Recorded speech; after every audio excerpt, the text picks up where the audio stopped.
Aplicando el análisis de circuitos con ley de Ohm y las características de un circuito serie y paralelo, en el circuito de la figura determinar las corrientes, las caídas de tensión y las potencias disipadas en cada resistencia.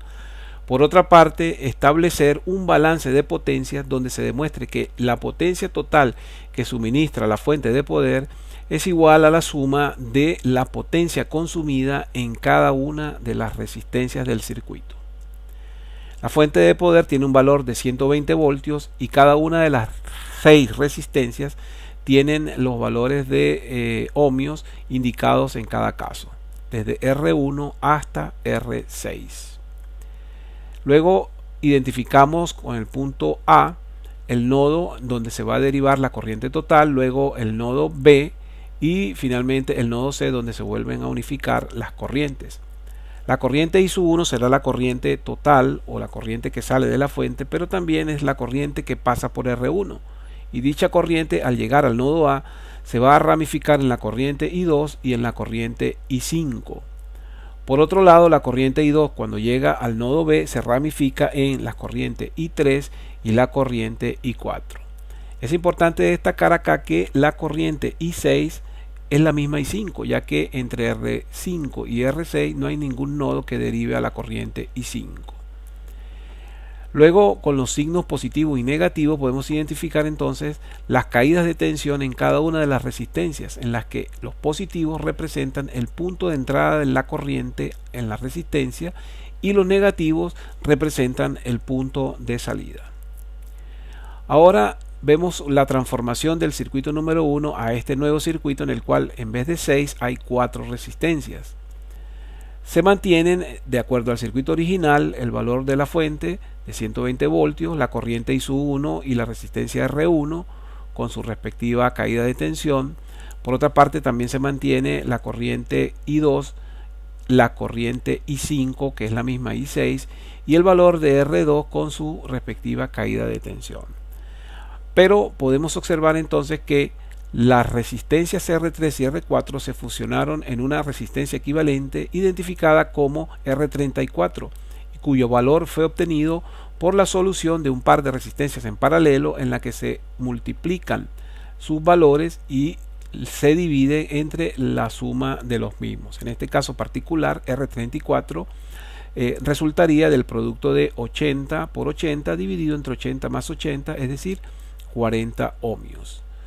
Por otra parte, la resistencia R56 se obtiene en forma equivalente al sumar las resistencias en serie R5 y R6, cuyos valores respectivamente son de 30 y 50 ohmios. Por tanto, el valor de R56 será de 80 ohmios. En este circuito subsiguiente al circuito principal, podemos concluir el siguiente análisis de corriente. Primero, la corriente I1 podemos decir que es igual a I2 más I5, ya que en el nodo A la corriente I1 se ramifica en dichas corrientes. Por otro lado, la corriente I2 al ser integrada en el nodo B se convierte en las corrientes I3 e I4, es decir, ahora entonces podemos decir matemáticamente que I2 es la suma de I3 e I4. Y por otro lado podemos decir que la corriente I5 es igual a la corriente I6. Acá estamos entonces valorando el comportamiento de las corrientes tanto en los circuitos serie como en los circuitos paralelos. Luego en este nuevo circuito vemos que ahora se integran las resistencias R2 y R34 y el circuito va a reducirse todavía más de 4 a 3 elementos resistivos. En este caso la resistencia que vamos a llamar equivalente será R234. Al combinar la R2 con la R34 y por estar en serie la sumamos y obtenemos el valor de 80. Por esa R234 pasará la corriente I2. Y por la resistencia R56, como lo habíamos dicho anteriormente, pasa la corriente I5 y su valor es de 80 ohmios. En este caso, el análisis de voltaje que podemos hacer es que el voltaje entre el punto A y B, o mejor dicho, entre el punto A y C, es igual al voltaje de la resistencia 234 y al voltaje de la resistencia 56. Nótese que ambas resistencias de 80 ohmios están conectadas en paralelo y sus positivos coinciden en el nodo A y sus negativos coinciden en el nodo C. Por eso decimos que R234 y R56 están en paralelo y por ende tienen el mismo voltaje. Al realizar esa operación en paralelo de esas dos resistencias, el circuito se simplifica ahora a un par de resistencias. Fíjense que todavía identificamos los nodos A y C. La nueva resistencia equivalente la llamaremos RAC y su valor va a ser 40 ohmios, ya que resulta de la aplicación de la ecuación del paralelo 80 por 80 entre 80 más 80. Por lo tanto, la resistencia parcial equivalente será de 40 ohmios entre el nodo A y el nodo C. Fíjense que ahora solo queda circulando de las variables o de las incógnitas iniciales la corriente I1 y el voltaje en esa resistencia. Hemos ido simplificando el circuito para tratar de llevarlo a la mínima expresión. En este caso, los análisis de voltaje nos indican que el voltaje total de la fuente aplicado a un par de resistencias no es más que la suma de los voltajes de las mismas. Por lo tanto, V será igual a V1, que es el voltaje en la resistencia 1, más el voltaje entre los nodos A y C. Otro aspecto que podemos resaltar de este circuito parcial es que la resistencia total que va a encontrar en su trayectoria la corriente I1 va a depender del valor de R1 y del valor de la resistencia AC. Por lo tanto, la resistencia total de todo el circuito será la suma de esas dos resistencias, que en este caso particular, si R1 vale 20 y RAC vale 40, entonces tendremos un valor de resistencia equivalente total de 60 ohmios. Al unificar todas las resistencias en una sola resistencia equivalente, entonces el circuito simplificado será una sola fuente con una resistencia única conectada a la fuente. En este caso particular, la fuente de 120 voltios y la resistencia total de 60 ohmios serán atravesadas, en este caso, por la corriente I1. Luego, con este circuito, que es el más simplificado posible que podemos obtener, aplicamos la ley de Ohm para obtener lo que se llama la corriente total del circuito, que en este caso está identificada como I1. Y al aplicar la ley de Ohm dividimos el voltaje de 120 voltios entre la resistencia total del sistema y obtendremos una corriente de 2 amperios. Si mantenemos el análisis ahora, pero regresando al circuito anterior, que era nuestro circuito número 4, veremos entonces que ahora el cálculo del voltaje entre el nodo A y el voltaje entre los puntos A y B, es decir, la caída de tensión en la resistencia RAC, la podemos obtener aplicando la ley de Ohm, pero en este caso con la forma V igual a I por R. V1, la caída de tensión en la resistencia R1, será el producto de la corriente I1 por R1, en este caso serían 40 voltios, mientras que el voltaje entre el punto A y C será la misma corriente, pero ahora multiplicado por RAC, que en este caso sería 2 por 40, es decir, 80 voltios. Podemos concluir en este circuito que el voltaje de la fuente, 120 voltios, va a ser repartido entre las dos resistencias. Por tanto, esos 120 voltios serán V1 más VAC, es decir, 40 más 80 voltios.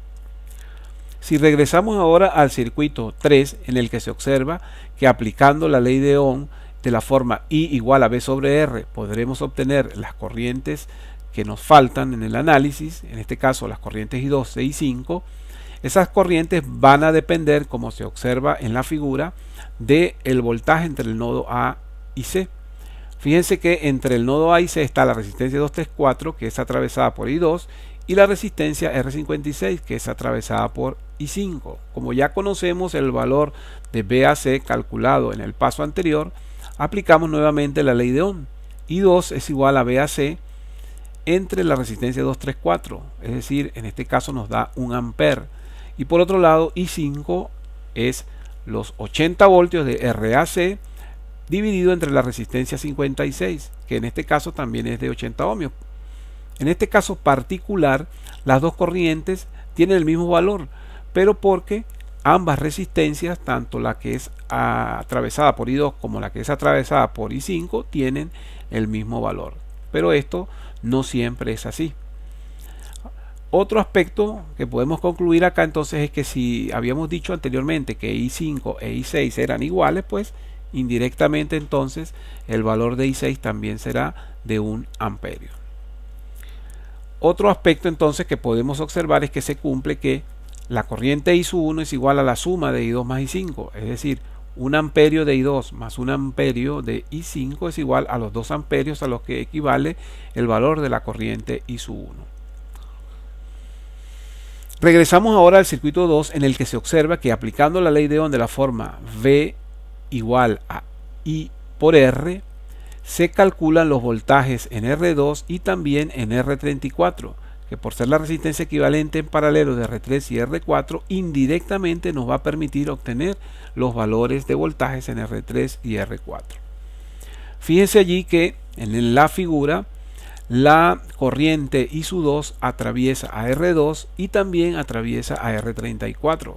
Por lo tanto, conociendo ese valor de I2 del procedimiento anterior, podemos obtener los voltajes tanto en R2 como en R34. El voltaje en la resistencia 2 será el producto de I2 por R2, es decir, en este caso 40 voltios, mientras que el voltaje 34, que por cierto va a ser el mismo voltaje 3 y el mismo voltaje 4, ya que R34 surge de un par de resistencias en paralelo, que son R3 y R4. Por lo tanto, el producto de I2 por R34, en este caso particular, también será de 40 voltios. Ahora, si aplicamos la ley de Ohm en el circuito número 1, que fue nuestro circuito inicial, es decir, regresamos entonces desde el circuito menos simplificado hasta el circuito original, lograremos completar los cálculos de tensiones tanto en R3 como en R4 y también las tensiones en R5 y en R6. La corriente I3 la calcularemos por B3 sobre R3. B3 era 40 voltios en el caso anterior y la resistencia R3 de 80 ohmios nos da entonces una corriente I3 de 0,5. Lo mismo sucede con I4, que sería B4 entre R4, es decir, 40 entre 80 ohmios, es decir, 0,5 amperes. Se puede observar en este caso entonces que se cumple que la corriente I2, que se transformaba en I3 más I4, pues allí matemáticamente podemos corroborar que 0,5 más 0,5 amperios coincide con el amper que representa la cantidad de corriente de I2. Para calcular el voltaje o tensión en la resistencia R5, pues solo multiplicamos I5 por R5, tenemos 30 voltios, y luego para obtener la tensión en R6, pues multiplicamos I6 por R6, que en este caso serían 50 voltios. Acá podemos observar entonces que se cumple que el voltaje entre el nodo A y el nodo C es igual a la suma de B5 más B6, que como habíamos dicho anteriormente equivale a 80 voltios. Veamos ahora a través de la siguiente tabla el balance de potencias, determinando la potencia en la fuente, así como también las potencias disipadas en cada una de las resistencias, aplicando la ecuación general de potencia del producto de B por I. En la tabla, en la parte superior, fila superior, podemos observar las corrientes, voltajes y potencias, y en la primera columna podemos observar la identificación de la fuente con las 6 resistencias. Si analizamos los datos obtenidos en la fuente, la corriente total fue de 2 amperes y el voltaje es de 120. Por lo tanto, la potencia total que suministra la fuente en este caso es de 240 voltios. Si analizamos ahora cada uno de los datos obtenidos para cada resistencia, por ejemplo, en la resistencia R1, 2 amperios, luego en la resistencia R2, 1 amper, esa resistencia la corriente que pasa por resistencia se dividió entre I3 e I4 y cada cantidad de corriente por R3 y R4 respectivamente fue de 0,5 amperios, y luego están R5 y R6 que también tienen un valor de 1 amperio. Estos valores los podemos contrastar con los procedimientos que aplicamos anteriormente. También están los diferentes voltajes obtenidos: 40 voltios para R1 al igual que para R2, R3 y R4, 30 voltios para R5 y 50 para R6. Si hacemos las respectivas multiplicaciones de la corriente y el voltaje de cada una de las resistencias, obtendremos entonces la potencia en R1 de 80 watts, la potencia en R2 de 40, la potencia en R3 de 20, la potencia en R4 de 20 también, al igual que en el caso de R5, ahora entonces sería de 30, y de R6 la potencia sería 50. Para contrastar el balance de potencia y validar incluso el análisis que acabamos de hacer del circuito, entonces la suma de todas las potencias de cada resistencia nos debe coincidir con los 240 de la fuente, tal como lo podemos observar en la tabla, con la cual finalizamos entonces este análisis de circuito aplicando la ley de Ohm y aplicando las características de circuitos en serie y circuitos en paralelo.